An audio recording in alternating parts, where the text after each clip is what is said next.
फिक्र की शुरुआत करते हैं आज की सबसे बड़ी खबर, जिससे वीर सावरकर पर राजनीतिक विवाद गहरा गया। विवाद वीर सावरकर के माफीनामे पर है। स्वतंत्रता सेनानी वीर सावरकर पर रक्षा मंत्री राजनाथ सिंह ने एक बयान दिया। उन्होंने कहा कि सावरकर ने अंग्रेजों से माफी महात्मा गांधी के कहने पर मांगी। राजनाथ सिंह के इस दावे के बाद पक्ष और विपक्ष में ठन गई है।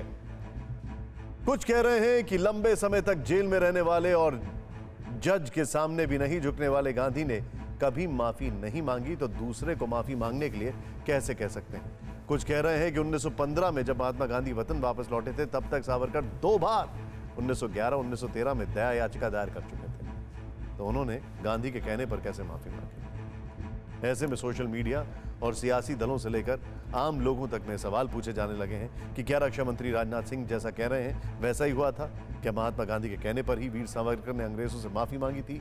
आज हम आपको इस विवाद के हर पहलू के बारे में विस्तार से बताएंगे, लेकिन पहले इस विवाद की शुरुआत कैसे हुई, ये रिपोर्ट देखिए। सावरकर के खिलाफ झूठ फैलाया गया। बार बार यह बात कही गई कि उन्होंने अंग्रेजी सरकार के सामने अनेकों मर्सी पिटीशन फाइल की, लेकिन सच्चाई है कि मर्सी पिटीशन उन्होंने अपने को रिहा किए जाने के लिए नहीं फाइल की थी। सामान्यतया जो एक कैदी को पूरा अधिकार होता है कि मर्सी पिटीशन फाइल करना चाहे तो वह कर सकता है। महात्मा गांधी ने उन्हें कहा था कि आप मर्सी पिटीशन फाइल करो। महात्मा गांधी के कहने पर उन्होंने मर्सी पिटीशन फाइल की थी। वीर सावरकर हिंदुस्तान की सियासत में एक ऐसा नाम जिस पर विचारधारा की जंग आजादी के पहले से लगातार जारी है। वीर सावरकर के माफीनामे पर भी विचारधारा की तलवारें लगातार खिंचती रही हैं। लेकिन विचारों की इस जंग में एक बार फिर रक्षा मंत्री राजनाथ सिंह के बयान से बड़ी बहस छिड़ गई है। सत्ता और विपक्ष के कई नेता, राजनेता और इतिहासकार आमने सामने आ गए हैं। हम आपको सावरकर के माफीनामे पर हर पक्ष की दलील सुनवाएंगे, लेकिन पहले विवाद की शुरुआत कैसे हुई ये समझिए। दरअसल सावरकर के माफीनामे पर विवाद की शुरुआत दिल्ली में कार्यक्रम में हुई। सावरकर पर उदय माहुरकर और चिरायु पंडित की किताब Veer Savarkar who could have prevented partition के विमोचन कार्यक्रम में राजनाथ सिंह भी गए थे। इस कार्यक्रम में संघ प्रमुख मोहन भागवत भी मौजूद थे। किताब का विमोचन करते हुए राजनाथ सिंह ने कहा कि महात्मा गांधी के कहने पर ही सावरकर ने अंग्रेजों को दया याचिका लिखी थी। महात्मा गांधी ने उन्हें कहा था कि आप मर्सी पिटीशन फाइल करो। महात्मा गांधी के कहने पर उन्होंने मर्सी पिटीशन फाइल की। इसी कार्यक्रम में संघ प्रमुख मोहन भागवत ने भी कहा कि स्वतंत्रता के बाद से ही वीर सावरकर को बदनाम करने की मुहिम चल रही है। जैसा बताया गया बार बार कि सावरकर जी को बदनाम करने की मुहिम चली, और सावरकर जी सामने थे। हिंदुत्व का विचार आज बोलने वाले लोग, उस समय बोलने वाले लोग, वो सामने थे, संघ सामने था। इनके बदनामी की मुहिम चली है, स्वतंत्रता के बाद बहुत तेजी से चली है।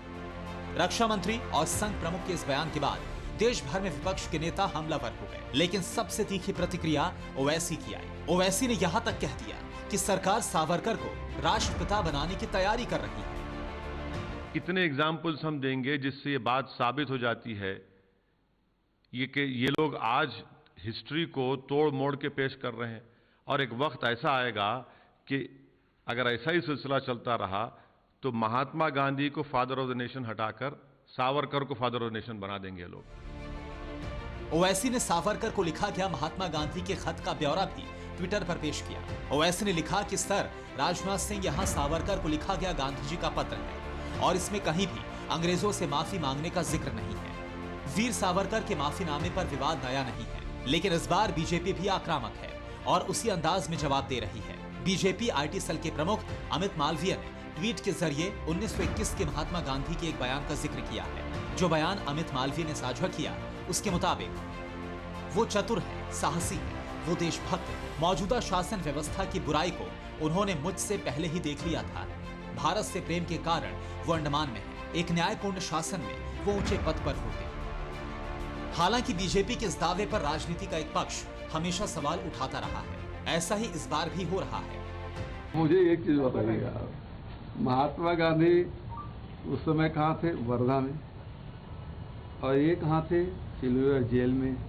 इनका संपर्क कैसे हो सकता है? जेल में रह के ही उन्होंने दया याचिका मांगी, और एक बार नहीं, आधा दर्जन बार उन्होंने मांगे। और एक बात है सावरकर ने कि माफी मांगने के बाद पूरी जिंदगी भर अंग्रेजों के साथ रहे, उसके खिलाफ एक शब्द नहीं बोले, बल्कि अंग्रेजों का एजेंडा है फूट डालो राज करो। हालांकि जिस किताब के विमोचन पर विवाद हुआ, उसके लेखक उदय माहुरकर का कहना है कि उनकी किताब में तथ्य शामिल नहीं है, पर यह सच है कि गांधी जी ने सावरकर की रिहाई का समर्थन किया था।